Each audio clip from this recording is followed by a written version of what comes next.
So this is the pre-reading video for I'm a Mad Dog Biting Myself for Sympathy. So I want you to watch this video before you read the story so you can have a better understanding of what's happening. So I want you to draw attention to a few things, be paying attention to his story to make sure that you are going to understand it as much as possible. So if you I've got on the so I'm a mad dog biting myself for sympathy. We should be able to recognize after the discussion we already had in class that this is a metaphor. Take it literally. We aren't thinking that this is a story about a dog who's actually gone crazy.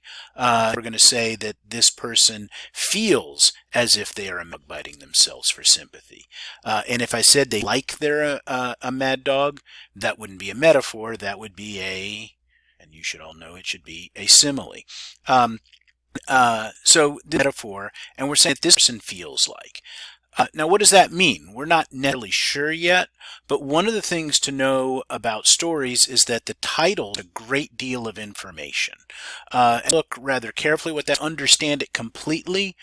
File that information away in our head so that as we're reading the story, we start to think, what does this have to do with this person feeling like they're a mad dog biting themselves for sympathy, like a crazy dog? Because that crazy dog would do, bite themselves so that you might feel sympathy for them. I don't see if I understand what's happening with that, but that's okay. Just keep that in mind as you read the story. File that away and see if we can come up with anything else that relates to that. So, we can go to the first sentence. It says, who I am is just a habit of what I always was, and who all the result. Now, this sentence is one that I want you to write about. So I'm not going to spend too much time talking about that because I want you to think about what that sentence means and how it relates to what happens in the rest of the story. And think about it by the end of the story, and that's one of the things to write about. But this line, this comes clear to me at the wrong time.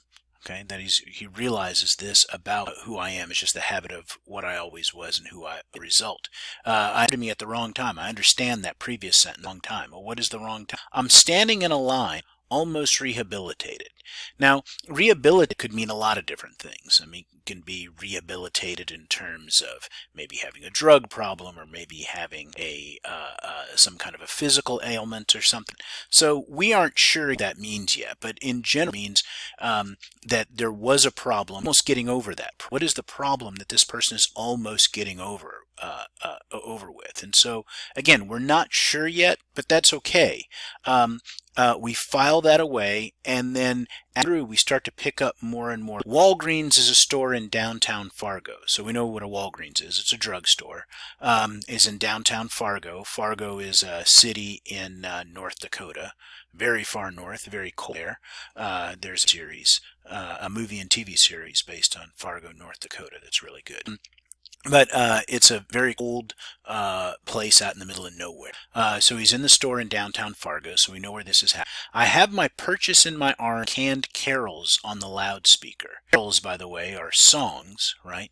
Canned means that those are going to be kind of just recorded carols. And we know usually what carols are. Those are the songs that we hear around Christmas time. So even though we haven't been told that this is around Christmas, we're supposed to be from carols.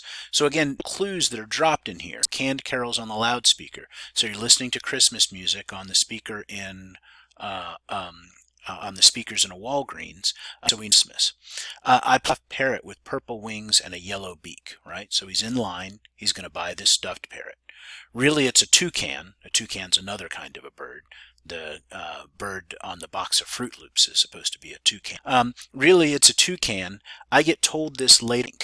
The tank is an older version or term that we have for jail. So now we're starting to go, wait a minute, I get told this later in the tank.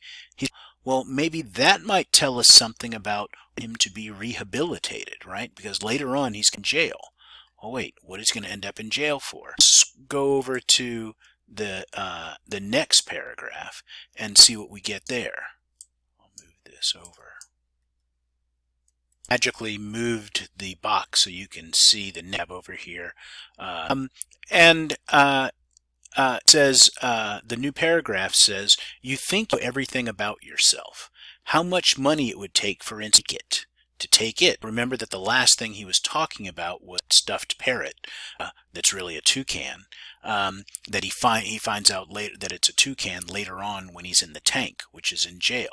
So that you think you know everything about yourself. How much money it would take for him to take it. Well, wait a minute. He's taking that, right? How you would react when caught. Right? Or maybe he's stealing something, so that would make sense to how he's getting caught. But, and watch out, these, when I scanned this, it's got changed around. The computer does that for some reason. So you're just going to have to be careful with that. So it says, but then you out the door, it should be the door, right? The door with a stuffed toucan just to see if shit happens.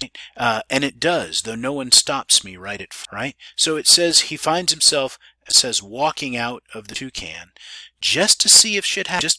He wants, and this might explain something about the almost rehabilitated. Even though there was a bit of a mystery in the first paragraph, rehabilitated, then to be here when we're going to see him walking out of there with the stuffed toucan. This also might help us understand something about that first sentence. Who I am is just the habit of what I always was, and who I'll be is the result. So maybe he was, so maybe now he thought he was going to be somebody who didn't steal. Maybe he's going to end up stealing this stuffed toucan. And then next paragraph, my Christmas present. So there was motive for buying, at first wanting to buy and then deciding to steal this toucan. And it's strange because present, though nothing very big or elaborate. I think I see the bird and wish I'd won it there, though we never went to a fair. I see myself throw half a dozen softball jug or maybe tossing rings. But those things did wrong, and that's another reason I never could have won this on, because the whole thing's a cheat and so what the hell and lift the bird. Means again slang stealing the bird. He thinks of Dawn, his girlfriend, when he imagines being at a fair, and when you go to those kind of carnivals and you play those carnivals where you have to throw rings, things like that, those little and you win stuffed animals, and that's what he wished he had done, right? He wished he had done that, but because those things, right? If you don't know this, you should know that all of those carnival games are rigged, right? Ball game, the one where you try to throw into a hoop, they bend the hoop so that it's very difficult for the ball to go, right? Because to win the prizes, and things are rated or loaded wrong. That all those games are rigged, and he says that's another reason there could have this toucan for Dawn, because the whole cheat in general. So what the hell, I think, and lift the bird. So maybe thinks about himself, the idea that he wants to maybe do something that seems, slightly heroic, right? I won this stuffed animal for my girlfriend, but he feels like he can't. And so instead of doing that, he's going to steal the bird. Again, keep right back to our title. And then the next is outside on the street. It's one of my favorite kind of days. And so we have him, he walks, he gets outside with the bird, and he says, outside kind of days. Well, what kind of day is it for, that really likes? And that's going to tell us a lot about who he is, the kind of day we like, the kind of thing tells us a lot who we are as people, who he is as a person. Right there in the draft, when the snow is a few hard gray clumps, empty grass shows on the book. I like the smell of dry dirt, the patches of water shrinking, and the threat of snow, too, in the gloom of the sky.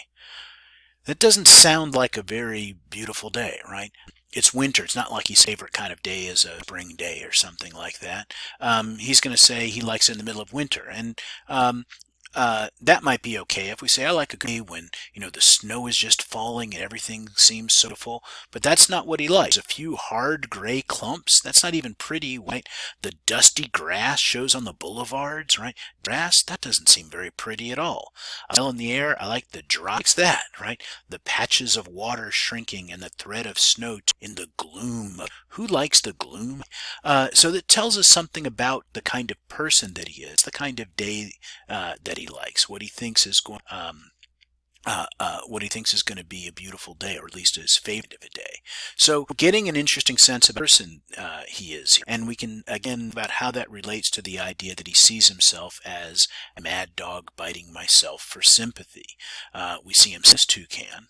What's going to happen? What's going to happen as he steals? We know something is going to happen because up here he wants to see what happens if doo-doo occurs. Though no one's first. So something is going to happen, right? As we talked about before with story structure, there's conflict, all right? And here's a guy stealing something and people are going to, it's a conflict. So let's see what potentially happens with that. But I want to just give you some idea about how to think about this couple of paragraphs. A bit confusing. After this, the story probably gets a little bit clearer because he's stolen something and he's going to be chased. And we understand that kind of a story, what it means to be, we've seen that kind of story where people are going to be by the police, and what happens with him.